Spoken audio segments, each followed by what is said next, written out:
Bienvenidos a su programa El Texto en su Contexto, un espacio en donde aprenderemos a leer e interpretar la Biblia de una manera correcta y adecuada. En este día estaremos tratando el tema del ministerio apostólico en la iglesia. ¿Qué es un apóstol? ¿Existen apóstoles hoy en día? ¿Por qué algunas denominaciones cristianas defienden el apostolado?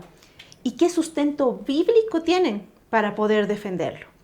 Para despejar todas estas dudas tenemos el placer de tener nuevamente la presencia del pastor Alejandro Merino. Bienvenido, Alejandro. Muchas gracias, mi querida Jessie. Para mí es una bendición y un placer estar nuevamente en este programa y que Dios nos use para su gloria y para la edificación de su cuerpo, de la iglesia. Amén, que así sea, Alejandro. Vamos a empezar primeramente para que nos indiques qué es un apóstol. Bueno, la palabra apóstol viene del griego original apóstolos, que significa literalmente mensajero o enviado. Ese es el significado etimológico de la palabra apóstol. Ok, es un enviado, un mensajero de parte de Dios. ¿A qué denominación cristiana pertenecen los apóstoles que se llaman apóstoles hoy en día?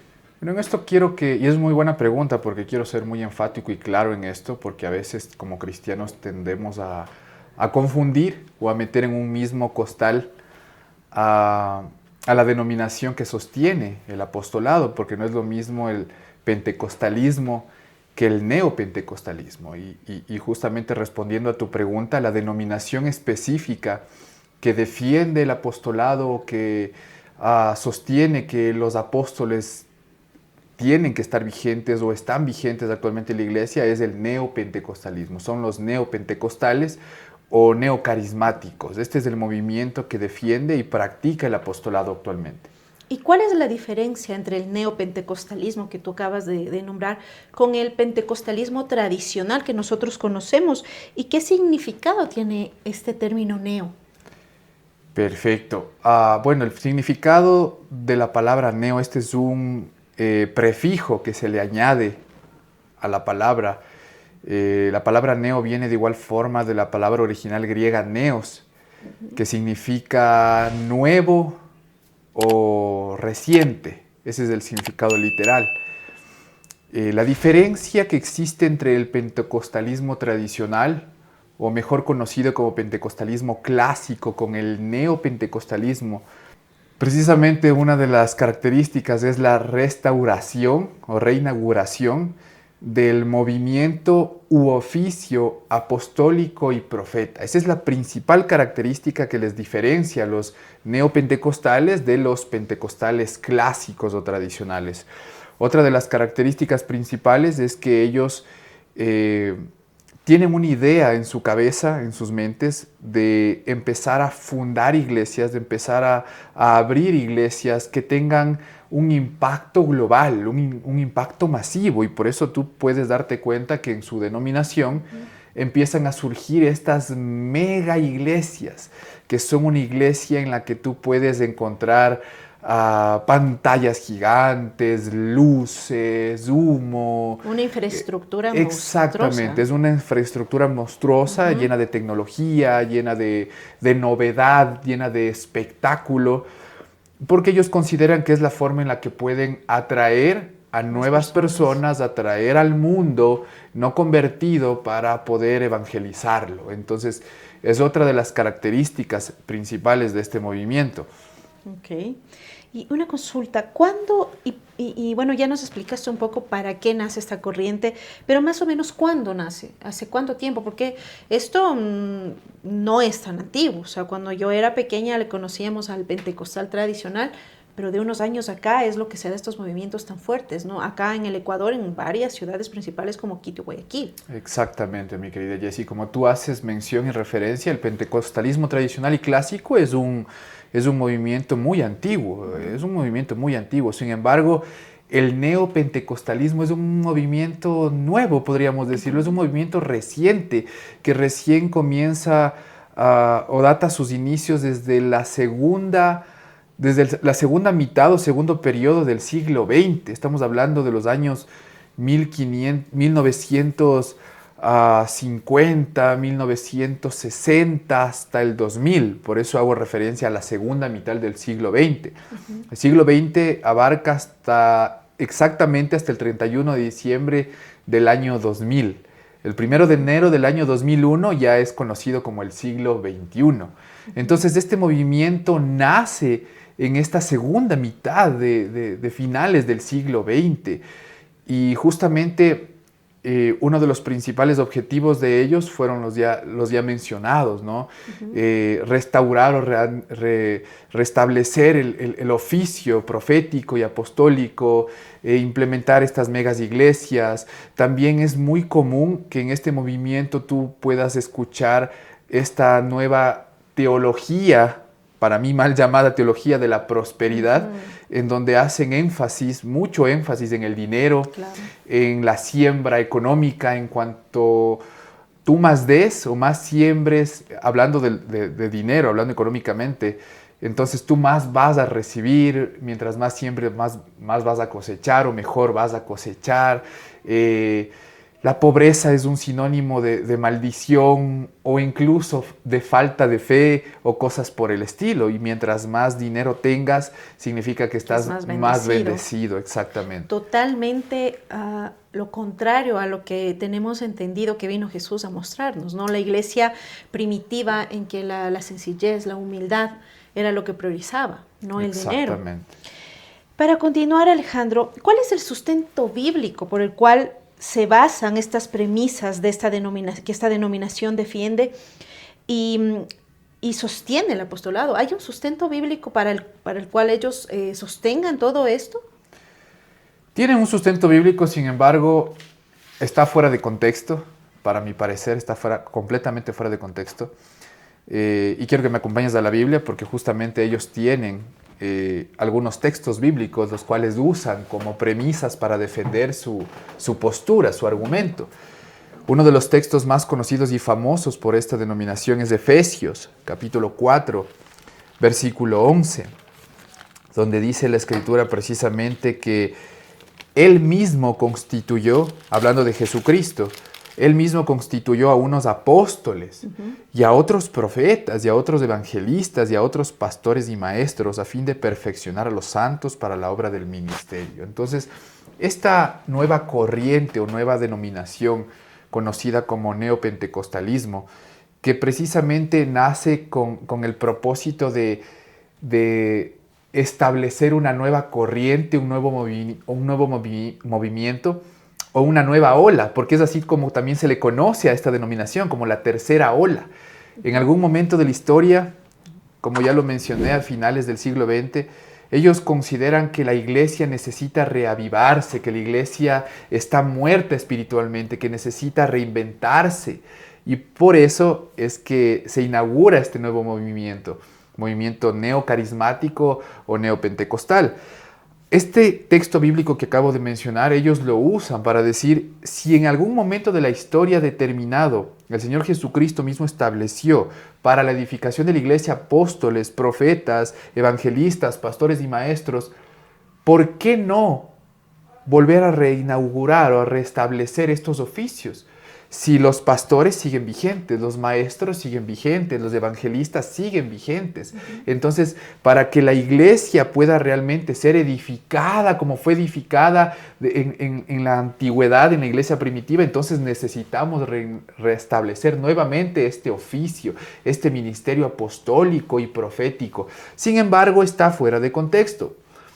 Cuando nosotros analizamos el contexto, desde el capítulo 4, del versículo 1 en adelante, nosotros vamos a poder evidenciar que el propósito del autor es justamente hablar de la unidad que debe existir entre los cristianos, entre el cuerpo de Cristo, una unidad que debe estar básicamente establecida por la humildad, por la mansedumbre, por la paciencia, por el soportarnos unos a otros, por el ayudarnos unos a otros, por tener un vínculo de paz, y el autor bíblico menciona y enfatiza, somos bautizados en un solo espíritu, tenemos una sola vocación, servimos a un solo Señor, formamos parte de una misma fe, de un mismo bautismo, exactamente. Entonces, si en primer lugar no es edificada la iglesia, si no es constituida la iglesia, ¿qué objetivo tendría edificarla? Es por eso que aquí la Escritura menciona a los apóstoles, porque los apóstoles son el fundamento, son el inicio de la iglesia de Jesucristo. Cuando la iglesia es instituida por los apóstoles, y debemos recordar que los profetas también tenían una misión. Todas las escrituras nos enseñan que apuntan a la venida del Mesías. Ese era el oficio profético más específico dentro de la escritura. Apuntaban a nuestro Señor Jesucristo. Por eso Jesucristo siempre en innumerables ocasiones decía: ¿ustedes acaso no han leído a Moisés y a los profetas que hablan de mí? ¿Acaso ustedes no han entendido cómo Moisés y los profetas anunciaban este día, anunciaban que el Cristo tenía que padecer y morir y resucitar de entre los muertos? Porque ese era el principal oficio de un profeta del Antiguo Testamento, justamente apuntando a la llegada de Cristo. Con la llegada de Cristo y la inauguración de los apóstoles, se instituye la iglesia de Jesucristo. Una vez que está instituida la iglesia de Jesucristo, entonces esta iglesia tiene que empezar a crecer. Si ya está puesto el fundamento, el segundo paso es que empiece a ser edificada, que la iglesia empiece a ser construida, empiece a crecer. Y por eso sigue mencionando a los pastores, a los maestros, a los evangelistas, etcétera, que son oficios que aún siguen vigentes actualmente. Pero en un inicio eran los profetas y eran los apóstoles, porque en eso es que está fundamentada la iglesia, o es como inicia la iglesia. Ok. ¿Y por qué razón ellos creen que son apóstoles? Porque ellos aseguran ser apóstoles, los actuales. Así es, mi querida Jessie. Bueno, antes de responderte esa pregunta, quiero mencionarte otro de los textos bíblicos que ellos usan para sustentar su premisa, para sostener su argumento de que el apostolado debe seguir vigente. Quiero que me acompañes, por favor, a 1 Corintios, capítulo 12, versículo 28. Primera a los Corintios, esta es la carta que Pablo escribe a una iglesia ya establecida. Capítulo 12, versículo 28. Y dice así la palabra del Señor. Aún nos puso Dios en la iglesia primeramente apóstoles. Primeramente, una vez más aquí el contexto nos indica el objetivo o propósito de que Jesucristo haya escogido a 12 apóstoles. Porque eso fue lo primero que sucedió antes de que la iglesia se inaugure, porque ellos son el fundamento, al igual que los profetas. Continúa diciendo la Escritura, a otros, o lo tercero, mira, que aquí hay un orden cronológico, estamos usando un contexto remoto, ¿te acuerdas que hablábamos de esto la anterior vez? Sí. Aquí la Escritura hace énfasis en una cronología, porque lo primero son los apóstoles y los profetas, los profetas y los apóstoles. Después, maestros, evangelistas, los que hacen milagros, los que sanan, los que ayudan, los que administran, los que tienen el don de lenguas. Y el versículo 29 dice, ¿acaso son todos apóstoles? ¿Acaso son todos profetas? ¿Acaso son todos maestros? ¿Acaso son todos los que hacen milagros? Y son preguntas retóricas porque la respuesta es no. No todos son. Cada uno de estos oficios tenía una razón de ser, que Jesucristo la estableció con un propósito y objetivo. Un texto más, Romanos 11, 29. En Romanos capítulo 11, la Escritura dice, así que en cuanto al Evangelio son enemigos por causa de vosotros, pero en cuanto a la elección son amados por causa de los padres, porque irrevocables son los dones y el llamamiento de Dios. Ellos utilizan solamente el versículo 29 para hacer énfasis en que los dones dados por el Espíritu Santo, entregados por Dios, son irrevocables. Una vez que han sido dados, no pueden quitarse. Entonces, ¿cómo es posible que ahora podamos decir que han cesado los apóstoles, que han cesado los profetas y que únicamente están vigentes los pastores, los maestros y los evangelistas? Y ellos hacen uso de este versículo, del versículo 29, para decir que los dones son irrevocables. Pero cuando nosotros analizamos el contexto, podemos entender que estamos hablando de Israel, del pueblo de Israel. El apóstol Pablo está haciendo un contraste de la nación de Israel como tal, del pueblo escogido por Dios, de Abraham y toda su descendencia, en comparación o contraste con la iglesia. Y por eso el contexto completo hace énfasis en que en cuanto al Evangelio, ellos son enemigos por causa de ustedes. en cuanto al Evangelio. ¿Por qué? Porque el mismo Señor Jesucristo mismo dijo que el Evangelio es piedra de tropiezo para los judíos. Para los gentiles era una locura, pero para los propios judíos, para los propios israelitas, era una piedra de tropiezo y lo sigue siendo hasta el día de hoy, porque muchos de ellos no reconocen a Jesucristo como el Mesías. Entonces, en cuanto al Evangelio, ellos son enemigos por el momento. Pero en cuanto a la elección, ellos son amados. Porque Dios los escogió. Dios escogió a Abraham y Dios escogió a la descendencia. Dios escogió a su pueblo. Es un pueblo escogido por Dios, el pueblo de Israel. Porque irrevocables son los dones y el llamamiento de Dios. Ahí Pablo está hablando de otra cosa y tendríamos que analizar completamente todo el contexto desde el capítulo 11, donde empieza Pablo a hablar del remanente de Israel, la salvación de los gentiles en contraste, la restauración del pueblo de Israel en algún momento cuando acepten a Jesucristo como su Señor y Salvador, etc. Entonces, es un texto que una vez más está siendo usado fuera de contexto. Esos son los textos que te puedo mencionar que el movimiento neopentecostal toma como premisa para sostener su argumento de que el apostolado debe seguir vigente. Ok. Entonces ahí nos responderías, y en cierta manera, por qué ellos creen que son apóstoles, ¿no? Porque están sustentando, según ellos, fuera de contexto, como ya lo vimos, pero bíblicamente, el por qué los eligen y son llamados así. Así es. ¿Cuándo se popularizó este término de apóstol? Bueno, se popularizó en el año 1990, 1999. Ya estaba desde antes, sin embargo se popularizó a nivel mundial en este año, podríamos decir. Ellos consideran que ellos son apóstoles o que deberían ser apóstoles porque analizan la idea o el hecho de que si el significado de un apóstol es enviado o mensajero para predicar el Evangelio, y si nosotros estamos predicando el Evangelio, hemos sido enviados a predicar el Evangelio, entonces somos apóstoles en el significado de la palabra. Ellos se toman de eso para sostener su apostolado. ¿Cuál otra premisa sostienen ellos?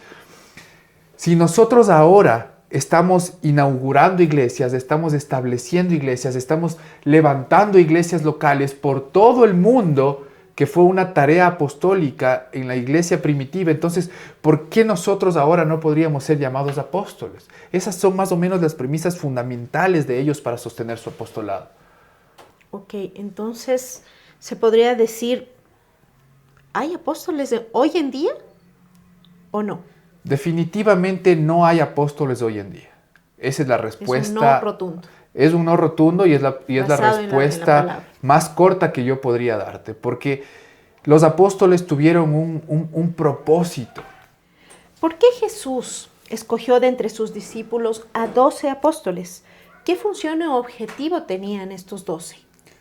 Y justamente para responder esas preguntas vamos nosotros ya a entrar en el contexto bíblico para nosotros entender por qué no es posible la vigencia de los apóstoles o el apostolado de la iglesia actual, o específicamente hablando de la iglesia neopentecostal. Quiero que me acompañes para responder esa pregunta al Evangelio de Marcos, capítulo 3. Evangelio de Marcos, capítulo 3, versículos del 13 en adelante. Como tú puedes darte cuenta, en la Escritura está titulado el inicio de este versículo como la elección de los 12 apóstoles, ¿verdad?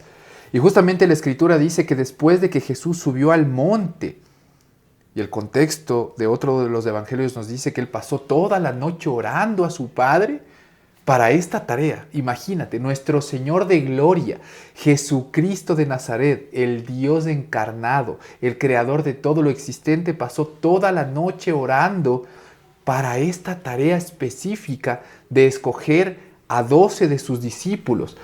Nos dice la Escritura, después de que subió al monte, llamó así a los que él quiso. Aquí podemos ver también otro sustento que argumenta precisamente que esta es una decisión de Jesucristo. Él llamó a los que él quiso y los que él quiso vinieron a él. Y así estableció a 12. Debemos tener en cuenta que estos 12 fueron escogidos de entre todos sus discípulos. Es así como lo menciona otro de los evangelios, que de entre todos los discípulos de Cristo, de entre todos los estudiantes o seguidores de Cristo, Él solo selecciona a 12 de ellos. Y a estos 12 es a los cuales Él les pone por nombre apóstoles. Es específicamente a este número en particular. Y los establece para que estén con Él y para enviarlos a predicar y para que tuviesen autoridad. Mira qué interesante. Escoge a 12 de entre sus discípulos para llamarlos apóstoles. Es decir, este nombre tiene que ser establecido por el mismo Jesucristo. Y así es como nos dice la Biblia que sucedió en primer lugar. Tenían que estar con Él y tenían que tener autoridad, una autoridad delegada por el mismo Jesucristo. Jesucristo les da una autoridad para que ellos puedan sanar enfermedades, para que ellos puedan echar demonios, para que ellos puedan resucitar muertos, para que ellos puedan obrar toda esta clase de milagros y proezas que solo Jesucristo había realizado hasta ese momento. Y aquí lo curioso de todo es que nos empieza a nombrar, nos dice los nombres de estas 12 personas escogidas, de estos 12 discípulos. Y dice la Escritura, a Simón, a quien puso por sobrenombre Pedro, a Jacobo, hijo de Zebedeo, y a Juan, su hermano, que son los hijos del trueno, a Andrés, a Felipe, a Bartolomé, a Mateo, a Tomás, a Jacobo, hijo de Alfeo, a Tadeo, a Simón el cananista, y finalmente a Judas Iscariote, que sería el traidor, que sería el que le entrega finalmente a Jesucristo. Estos 12 son escogidos, incluyendo Judas, es escogido como apóstol por el Señor Jesucristo. Entonces, tenían un propósito. El propósito era predicar, ser enviados para predicar el Evangelio, pero principalmente para establecer, para inaugurar, para instituir la iglesia.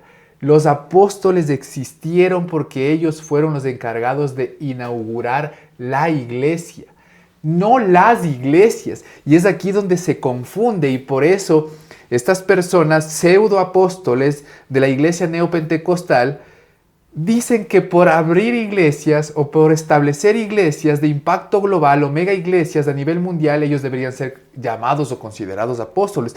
Pero la Biblia en su contexto no se refiere a abrir iglesias locales.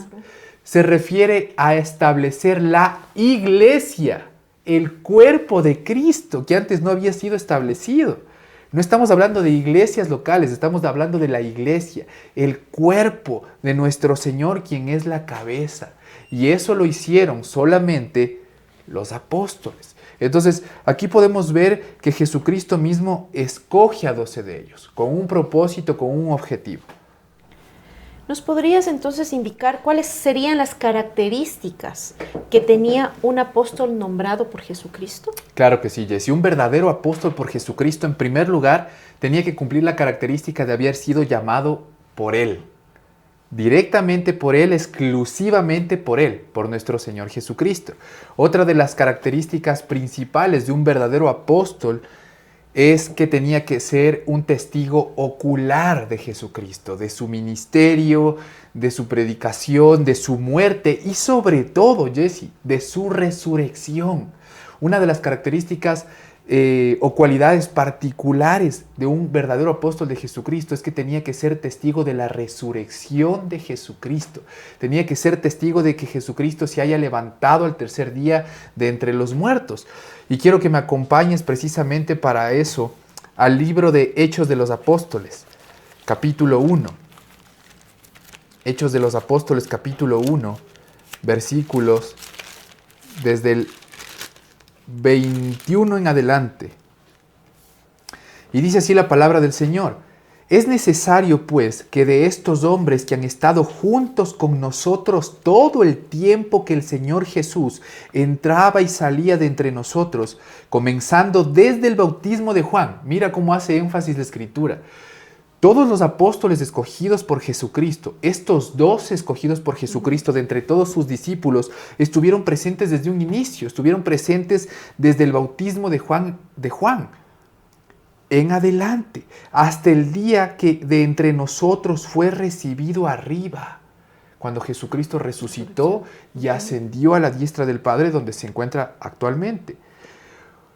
Es necesario que uno de estos sea hecho testigo, mira la palabra, testigo con nosotros de su resurrección, dice la Escritura. Para poner un poquito en contexto a las personas que nos están viendo, ¿de qué está hablando la Escritura?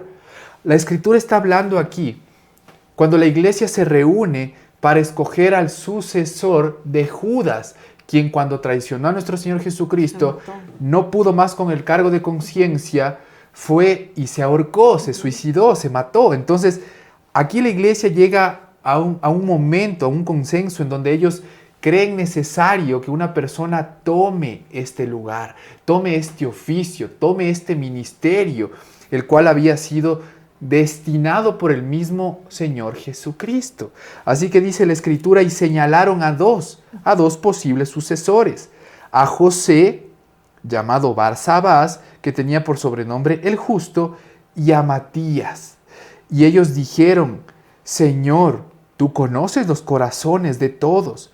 Muestra cuál de estos dos has escogido tú. Imagínate, Jesse, los apóstoles de Jesucristo. Estamos hablando de Pedro, estamos hablando de Juan, estamos hablando de Andrés, estamos hablando de Bartolomé, estamos hablando de personas que habían sido delegadas con una autoridad por parte de Jesucristo, quienes tenían la autoridad de resucitar muertos, de expulsar demonios, de limpiar a personas con lepra, de predicar el evangelio de nuestro Señor Jesucristo. Ellos mismos no se sienten capaces de tener una autoridad para escoger a la persona que iba a suceder al sucesor de Judas. Ellos mismos no se sienten con esa potestad. Y por eso en oración dicen, Señor, muéstranos a quién escoges tú, Señor Jesucristo. Así como tú nos escogiste a nosotros, muéstranos a quién escoges tú. Y la Escritura dice que la suerte cayó en Matías. Matías fue contado con los 11 apóstoles. Es decir, Matías, quien la Escritura nos dice en su contexto que fue testigo desde un inicio del ministerio de Jesucristo, de la predicación de Jesucristo, de los milagros de Jesucristo, de la muerte de Jesucristo y de la resurrección de Cristo. Matías estaba entre esta multitud de gente, de 500 personas que le vieron. Era parte de sus discípulos. Era parte de sus discípulos, exactamente. Solo que en un inicio él no había sido escogido como uno de los apóstoles. Pero después sí es escogido por Jesucristo mismo, ya estando a la diestra del Padre, por supuesto, después de la resurrección, como el sucesor de Judas, quien se suicidó. Aquí podemos nosotros evidenciar perfectamente que una de las características de un verdadero apóstol, en primer lugar, tenía que haber sido escogido por Cristo y en segundo lugar, tenía que haber sido un testigo ocular de absolutamente todo el ministerio, pero sobre todo de la resurrección de Jesucristo. Ahora tú, Jesse, me puedes hacer una pregunta y quizás las personas que nos están viendo también desde sus casas, pueden ellos surgir la pregunta de Alejandro, pero ¿y Pablo? ¿Qué pasa con el apóstol Pablo? Porque el apóstol Pablo, justamente como lo estoy mencionando, es un apóstol y es un apóstol que Jesucristo mismo lo selecciona y la Escritura, por supuesto, avala el apostolado de Pablo. Pues déjame decirte que verdaderamente Pablo es un apóstol, pero porque Pablo cumple también con todas estas características que acabamos de mencionar. Y para eso quiero que me acompañes, por favor. Vamos a irnos a Hechos, el mismo libro de Hechos, pero al capítulo 9, versículos del 1 en adelante. Como tú puedes darte cuenta, el título del inicio del capítulo 9 dice la conversión de Saulo. Y aquí simplemente vamos a parafrasear un poco por el tiempo, para no entrar en detalles. Todos nosotros creo que conocemos esta historia de memoria. Pablo, quien en primer lugar era conocido como Saulo de Tarso, perseguía a la iglesia, era un asesino de cristianos, perseguía a los del camino, como se les llamaba en un inicio a los seguidores de Jesucristo, después es que se les conoce como cristianos. Saulo empieza a perseguir a la iglesia, Saulo obtiene cartas de los principales sacerdotes para ir a Damasco y traer presos a los del camino y meterlos en calabozos y maltratarlos. Y estando él yendo camino a Damasco para cumplir con ese propósito y objetivo, se le aparece nada más y nada menos que el mismo Señor Jesucristo, No es que Saulo escogió a Jesucristo, no es que Saulo le dio la oportunidad de recibir a Jesucristo en su corazón, diciéndole yo ahora quiero servirte, y no solamente servirte, sino que yo quiero ser un enviado, yo quiero ser un apóstol tuyo. No, no, no, no, no. No vemos esa iniciativa en las Escrituras, todo lo contrario. Vemos a un Saulo perseguidor de la iglesia. Y vemos por otro lado a Jesucristo mismo, nuestro Señor de gloria, ir al encuentro de Saulo y se le aparece en el camino a Damasco. Y la Biblia nos relata que Saulo se tumbó al suelo, completamente postrado en el suelo, porque una luz que sobrepasaba la del sol, él mismo lo narra de esa forma, lo encegueció exactamente y dijo, Señor, reconociendo la deidad, reconociendo quién estaba ante él, entendiendo que la palabra Señor en nuestras Biblias es traducido de la palabra original hebrea Yahvé o Yahweh, Dios. ¿Quién eres tú? Estoy seguro que estoy ante el Todopoderoso, ante el Creador, ante una divinidad. Y la respuesta divina es, yo soy Jesús, a quien tú persigues. Aquí puedes ver cómo Cristo va al encuentro y Cristo lo selecciona, Cristo lo escoge tal como lo hizo con los 11 discípulos, con los 12 contando con Judas y finalmente con Matías, quien sucedió a Judas cuando se suicidó.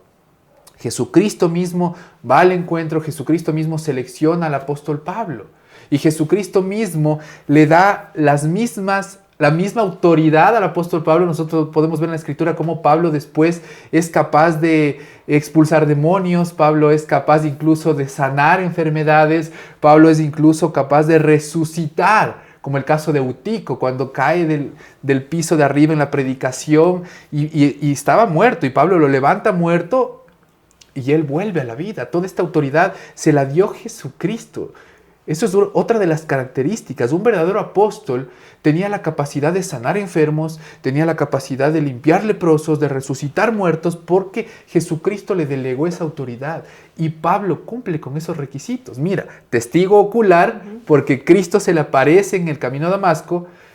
Cristo le otorga la autoridad para después ir por el camino predicando el evangelio a los gentiles, sanando enfermos, limpiando, resucitando muertos. Todas las características que cumplían los primeros apóstoles escogidos por Jesucristo. Y él mismo defiende su apostolado de esta forma y de esta manera, haciéndonos ver que él fue escogido por el Señor. Primero a los Corintios, acompáñame. Aquí vamos a ver cómo el apóstol Pablo defiende su apostolado. Primero a los Corintios, capítulo 9, versículo 1. Mi querida Jessie, fíjate lo que dice el capítulo 9 de Primera a los Corintios. El versículo 1 dice el apóstol Pablo, ¿acaso yo no soy apóstol? Él aquí va a empezar a defender su apostolado. ¿Por qué motivo? Porque precisamente se habían introducido en la iglesia falsos apóstoles. Como ya hicimos referencia, esto del apostolado actualmente en nuestra era viene en la segunda mitad del siglo XX. Sin embargo, esto no es algo nuevo. Esto siempre ha sucedido, siempre han estado introducidos, camuflados en la iglesia desde tiempos antiguos los falsos maestros, los falsos profetas, los falsos apóstoles. Y eso precisamente había sucedido en la iglesia primitiva. Ellos estaban inmiscuidos ahí como falsos apóstoles y se oponían a la predicación del verdadero evangelio por un verdadero apóstol como Pablo. Y aquí Pablo va a empezar a defender su apostolado. Y él dice en el versículo 1, ¿acaso yo no soy apóstol? ¿Acaso yo no soy libre? Y fíjate lo que dice a continuación Pablo. ¿Acaso yo no he visto con mis propios ojos a Jesús, Señor nuestro? Aquí Pablo está ratificando que uno de los requisitos principales y primordiales para ser un verdadero apóstol de Cristo es haber sido testigo ocular. Pablo es un testigo ocular de la resurrección de Cristo porque el mismo Cristo resucitado se le apareció camino a Damasco. Wow. Ya tenemos claro y entendemos que realmente los actuales llamados apóstolos no lo son, ya que no cumplen todas las características y todo lo mencionado. ¿Cuál es el riesgo de la iglesia actual de reconocerlos como tales? Y adicional, ¿por qué tienen ese afán ellos de desear ese reconocimiento tan anhelado de ser un apóstol? que es algo mayor a lo que es ser un pastor, un líder? ¿Por qué ese afán del reconocimiento? Bueno, ahí me estás realizando 3 preguntas y te las voy a ir respondiendo una por una. Definitivamente ellos no cumplen con una característica de ser un verdadero apóstol, porque ellos no fueron escogidos por Jesucristo. Ellos fueron escogidos por ellos mismos o por el líder de esta denominación neopentecostal, por este nuevo movimiento o nueva ola que surgió.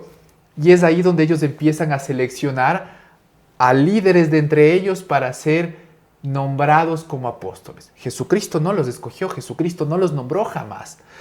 En segundo lugar, Jesucristo no se las apareció. Ellos no son testigos oculares. Ninguno de nosotros somos testigos oculares de la resurrección de Jesucristo. Creemos en Jesucristo, por supuesto. Creemos en su resurrección, por supuesto. Si no, no habría razón de ser cristiano ni ser seguidor de nuestro Señor. Pero nosotros no vimos a Jesucristo resucitado con nuestros propios ojos. Así que definitivamente ellos no cumplen con estas 2 características o requisitos. Y en tercer lugar, tú te puedes dar cuenta, Jesse, que ellos no tienen ninguna autoridad para sanar enfermos, para expulsar demonios, para resucitar muertos. No tienen ninguna autoridad para hacer eso, porque no pueden hacerlo. Obviamente tú te vas a dar cuenta que ellos en sus shows supuestamente realizan sanidades y proezas y milagros, pero es en sus mismos circos, es dentro de sus megas iglesias donde planifican estratégicamente estas actividades de sanidades y de limpieza y de noche de milagros y cosas por el estilo, cobrando altas cantidades de dinero, burlándose de las personas que están padeciendo alguna clase de situación o de enfermedad grave, para que vayan a esta clase de shows, porque son shows, nada más. Ellos ya tienen predestinado, ya tienen organizado todo lo que va a suceder ahí. Y por supuesto, tú puedes ver ahí a personas que se acercan en sillas de ruedas y el apóstol milagrosamente los sanó y salen caminando. Personas que estaban ciegas, personas que tenían un brazo más largo que el otro, cosas que me parecen hasta absurdas y ridículas, Jesse. Pero pídeles a estos supuestos apóstoles que se acerquen a un hospital a sanar enfermos, que se acerquen a un hospital donde se encuentran niños con cáncer muriéndose para que los puedan sanar. Pídeles que se acerquen donde una madre que acaba de perder un niño a su funeral para que lo resuciten de entre los muertos. Pídeles que hagan eso para demostrar verdaderamente que son un apóstol. Pero no es así. En pandemia, pídeles que se hayan acercado a sanar a las personas que estaban muriendo en la pandemia. No lo hicieron, eran los primeros en esconderse en sus casas. Entonces, esa es la respuesta a la primera pregunta que tú me hiciste. No cumplen con un requisito ni característica bíblica para ser apóstoles. Son pseudoapóstoles. En segundo lugar, ¿por qué motivo ellos anhelan ser nombrados de esta manera? La respuesta es sencilla, mi querida Jessie. Ellos anhelan la autoridad que tiene este oficio, porque por supuesto tiene una autoridad, como tú lo estás viendo en las Escrituras, pero es una autoridad delegada, no es intrínseca, es una autoridad no autojudicada, sino dada por Jesucristo a un número determinado de personas, no a todos.